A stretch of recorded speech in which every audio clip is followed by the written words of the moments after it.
For a talk on food and dietary concerns. We have Holly Clegg. So when I first met her, I could tell she was a motivated and organized patient, but then the cookbooks came out and nobody warned me, but she is in fact a best-selling author from the Eat Well series and has consulted for major companies and been on TV. And I could spend a long time introducing you, but I'll let you get to your talk. Okay. Well, you said you're going to fix what? Oh, you did. Okay. And if you want to use that. Okay. Okay, thank you. Before I get started, I want to tell you all a little story. There were two older women, and they were going to go to the doctor, and they were in pretty good shape. Let's call them Thelma and Louise. So they go to the doctor, and they go in there, and the doctor says, y'all are really good.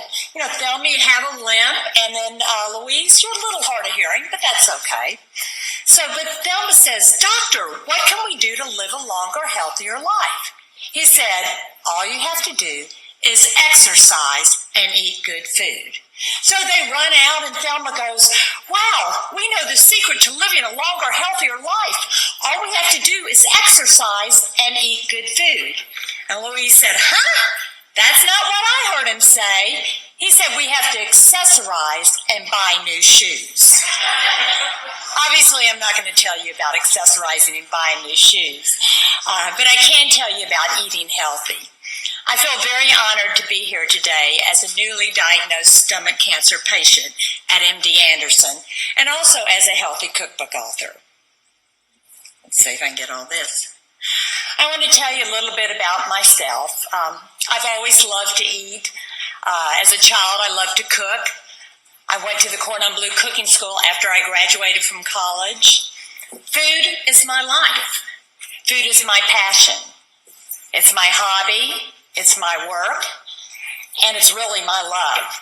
My son was in after I'd been diagnosed, and he said to me, Mom, all you do is talk about food, talk about when you're going to eat, talk about what you're going to eat, and what I'm going to eat. And I'm not even hungry. And he said, you really have got to figure out something else to do. And I said, well, it's my passion and I'm a foodie, so I think you're stuck with that. I've dedicated my life to writing healthy cookbooks.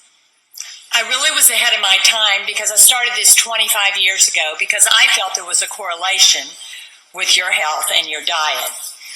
My books are very mainstream, so they're a little different. They're easy, 30-minute recipes, and probably the number one comment I get nationwide is you have all your ingredients in your house. I wanted to show people that you could have good food that was good for you.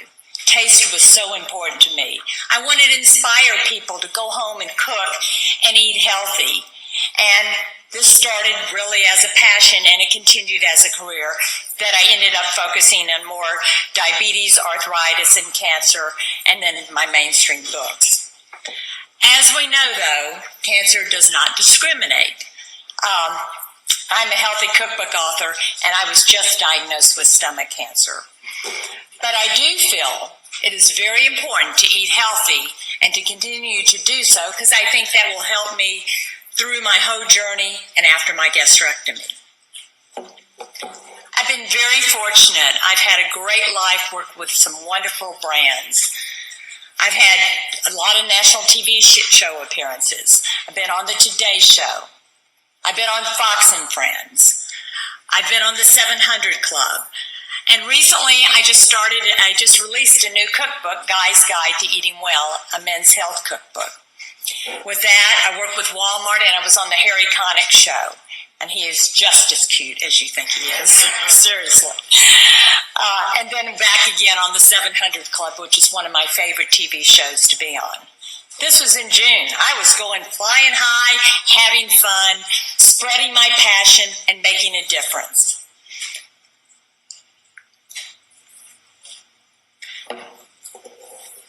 As we know, life changes quickly. August 8th, I was diagnosed with stomach cancer.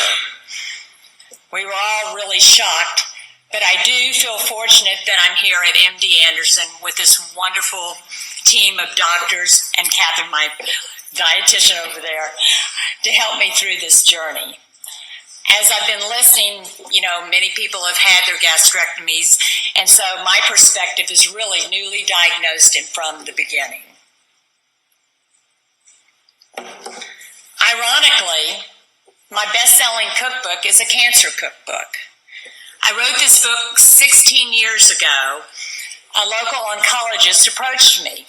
He said one of the questions he's most often asked is, what can I eat? At the time, coincidentally, my father was diagnosed with laryngeal cancer. And I watched him, battle cancer, and I watched him struggle with what can he eat. And so this book we put together, and it's different. It was the first book out there for the patient and for the caregiver. It was designed to show the patient what are the foods that are best tolerated and ease the symptoms when you're going through cancer treatment. As you know, cancer is in flux.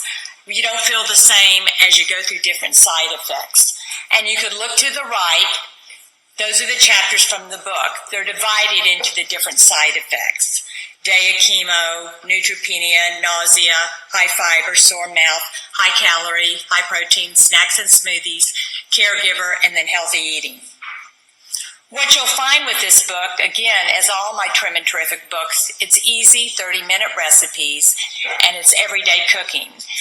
And so even though the recipes might be divided into the certain side effects, it's a general cookbook that your whole family will be able to eat out of, and you don't have to cook separate meals.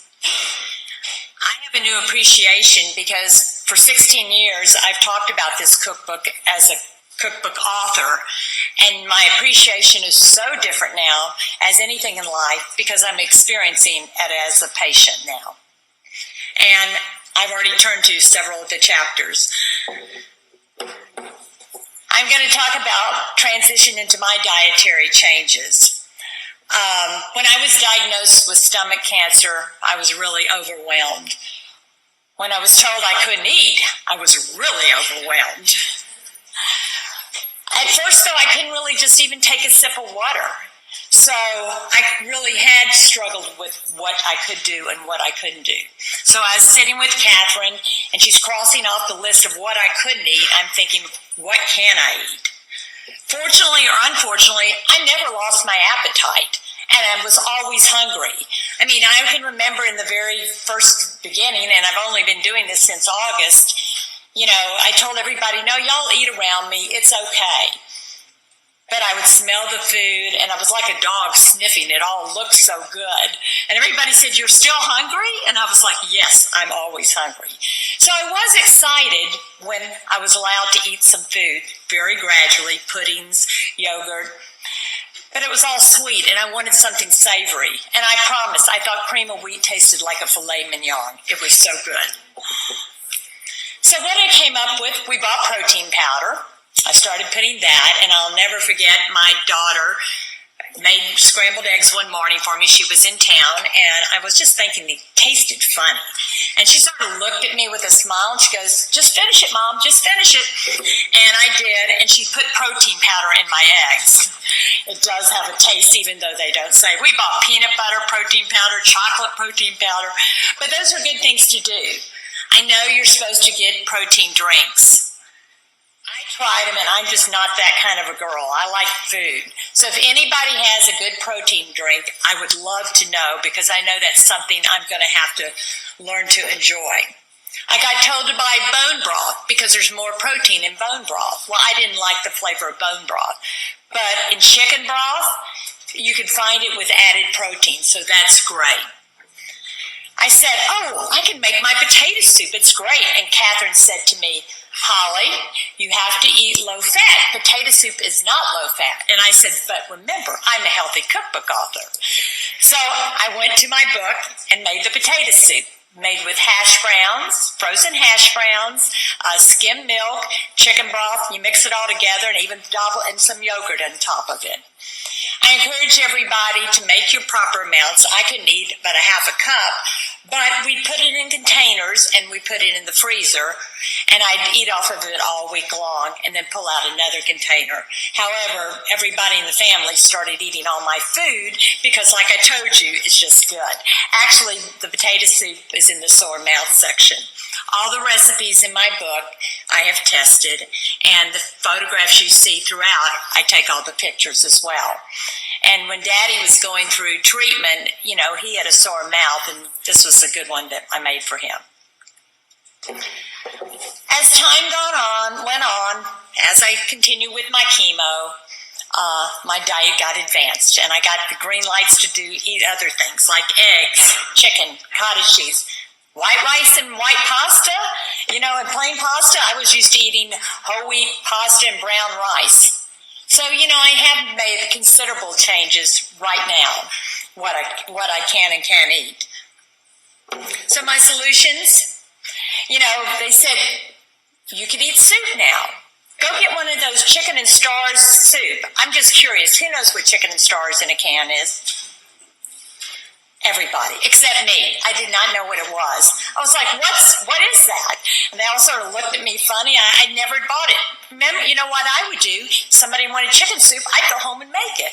And that's exactly what I did. Turned to the cancer book.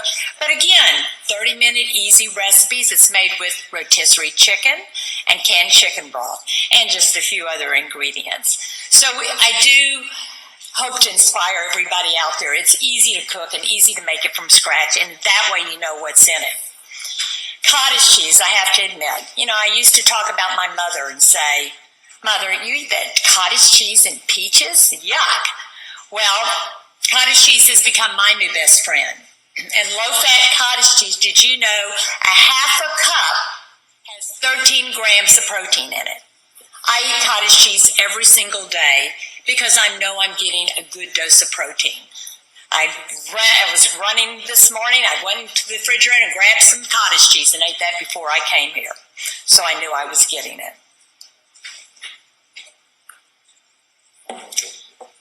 The green light keeps going on, and I get more excited because I get to have more food. But when I get told you could have chicken and fish, that doesn't cut it for me. That's plain and boring. So I want recipes. I want something good. These recipes are mainly from the Day of Chemo chapter in the book, but as you see, anybody could enjoy it. The chicken and dumplings, I've made that numerous times. But again, with Bisquick, chicken broth with added protein, and just rotisserie chicken. So it's very easy to throw together, and it's a quick version. Bread pudding Florentine, that's a great example sort of to show you, as Catherine was saying, to try to get your protein and your carbs and everything in one meal. That's like a savory breakfast casserole, and you just make it with egg and egg whites and skim milk. And then I just got the go-ahead that I could have spinach and mushrooms. I was so happy about that. And I said, next time I make my chicken and dumplings, the carrots are going back in it because I could have that now as well. But bread pudding Florentine is a great example because you're getting your protein, you're getting your carb, and you're getting your protein, carb, and what's the third thing? Carbs, protein, and vegetables. There we go. See, I hadn't been having them, so I don't even remember them anymore. Vegetables in it. And you can see these are all just very easy recipes that will have flavor and taste, and they're easy to make. There's a chapter in the book called High Calorie, High Protein. And I really didn't realize how important that was when I was writing the book, but I was told that was a chapter that needed to be in there. You have to learn to make every bite count. This combination, these are different foods in this chapter that will have have more protein in it and more calories. And you see the variety of foods you can have. Each chapter is just such a good resource of information, from tips, shopping list, besides, of course, the wonderful, delicious recipes.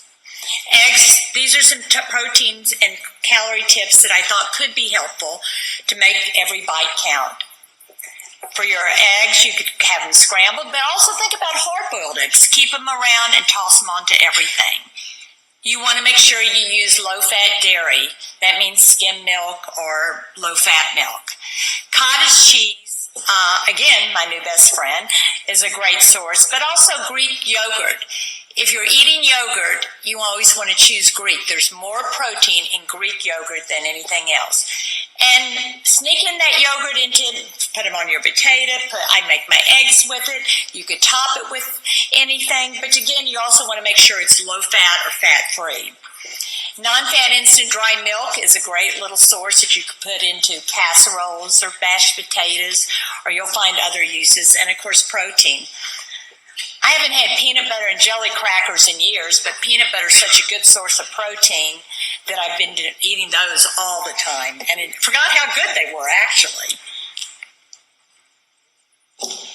These are my tips that I'm putting together as a newly diagnosed patient, so I know it changes, as well as a cookbook author.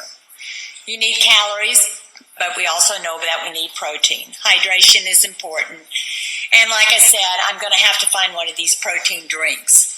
I think what's most important, and Dr. Mansfield and Dr. Badgewell, everybody said, is everybody's different. So you have to listen to your own body for signals. I never got nauseated. I mean, I was diagnosed with stomach cancer after 5 days of symptoms. But I listened to my body and was an advocate for it then. So I think everybody's body reacts differently. You know, I do have a feeding tube. I have to brag. I'm down from 5 boxes, we call it my deliciousness, to 3. So I am consuming more by mouth now. But I've learned that the feeding tube is my best friend, and it is keeping the nutrition in me as I need. And I know it'll be more important as my time goes on and after my gastrectomy. You might find it funny, but on the list, probably the hardest problem I have is small portions. Before I was diagnosed with stomach cancer, I was a true foodie. I mean, I was a voracious eater. In fact, one of my daughter's friends said, I probably have more food in me that'll last me a long time because I had such big portions. I ate off of everybody's plate, and I never had leftovers. So now when I go to eat, it's just a whole different ballgame to try to have the small portions. I started saying, and I really can eat a lot, but I probably at times eat more than I should, and I'm trying to practice now, starting to eat smaller meals. I really liked it when my menu expanded because it sort of made my social life come back. We could go out to dinner. The first time I went out to dinner and ordered, I told the waitress, I said, I want a baked potato with nothing on it. I want a piece of fish, plain with nothing on it. Because this was early on. It was really hard. I wanted to wear a sign that said, I am not a diet diva, I have stomach cancer. I know she could have cared less, but it was very awkward for me because it would be the last thing on the menu I would order. I would want everything in it for that. And probably, what's next on my agenda is I'm going to have to write a cookbook on stomach cancer. My goal has been to make a difference in people's lives and help them through food. And inspire people to eat healthy and to cook. When I was diagnosed with stomach cancer, also you could follow me on my blog. I'm on Instagram, Facebook, everywhere. And when I was diagnosed, I made a decision. I'm putting up recipes all the time on my blog and very visible. But I decided to share this diagnosis, and I put it out there right in the beginning for a couple of reasons. One, what you see is what you get with me, and I had to be honest in what was going on in my life. And when I was diagnosed with stomach cancer, we were like, what? Stomach cancer? Nobody really knew much about stomach cancer, including myself. And I am stage 4. I have linitis plastica, so I'm stage 4. And my hopes through this journey will be to go have HIPEC coming up with Dr. Badgewell, and then a total gastrectomy along the way. So I'm in the beginning, and it's been very enlightening and moving to hear everybody out there. So I decided to share my journey with everyone because I hope to create an awareness of stomach cancer and hope to inspire everybody out there that to keep on going and do what you love. The happiest people don't necessarily have the best of everything. They just make the best of everything they have. These are pictures, making my potato soup with my feeding tube backpack on, shooting photos that you'll probably see on my blog next week. My husband had shirts made that said, "Where there's a whisk, there's a way," and cooking with my grandchildren. As soon as they see me, they go, "Gigi, let's make a recipe." And then everybody's with me at my treatment. You know, I'm on Caring Bridge, and a couple of people have said, "Y'all look like y'all are having so much fun. Is it really that hard?" And I said, "No, of course it's hard, but we are having fun, and I have such an incredible support group that I'm sharing it with." But when I leave today, I encourage each and one of you to make the best of what you have and continue to enjoy life and follow your passion, because I sure am. Thank you.